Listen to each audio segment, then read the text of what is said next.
তোমরা যারা আমাকে জানো তারা নিশ্চয়ই জানবে যে আমি ক্যালকাটা ইউনিভার্সিটি ইংলিশ অনার্সের পার্টিকুলার ভিডিও বানাই এবং এখন থেকে আদার্স ইউনিভার্সিটিগুলোও অ্যাড করেছি, পিজিও অ্যাড করেছি। তো সেই ক্ষেত্রে 2018 থেকে আমি ইউটিউবে ভিডিও করছি এবং 2023 থেকে অনলাইন ব্যাচ পড়াচ্ছি। এবং এত বছর পর অর্থাৎ 2025-এ এসে রিসেন্টলি আমি কিন্তু ওয়াইফাই নিলাম।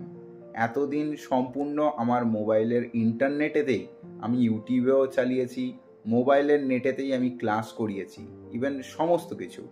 জাস্ট দুদিন হলো আমি ওয়াইফাই নিয়েছি, তোমাদের ওয়াইফাইটা দেখাই এবং তার স্পিডটা দেখাই। দেখো, এই হচ্ছে আমার ওয়াইফাই, যেটা আমি স্পিড নেটের নিয়েছি।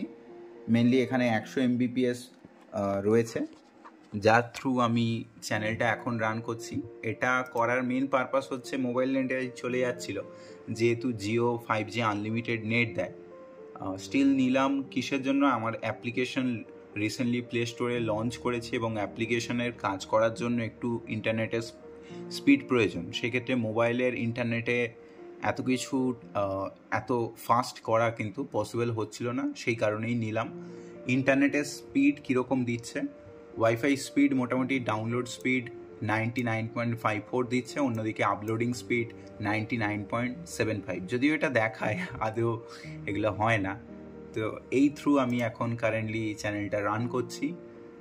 বাকি তোমরা কবে থেকে কে আমার ভিডিও দেখো সেগুলো একটু জানিও, কতটা হেল্প করেছে আমার কন্টেন্টগুলো, বা কে কোন সেমিস্টারে পড়ো, কারেন্টলি কে কোন সেমিস্টারে পড়ো সেটাও পারলে জানিও। যারা গ্র্যাজুয়েট পাস করে গেছো তারা কি করছো কারেন্টলি সেটাও জানিও। বেস্ট অফ লাক, সকলে ভালো করে পড়ো, বাই।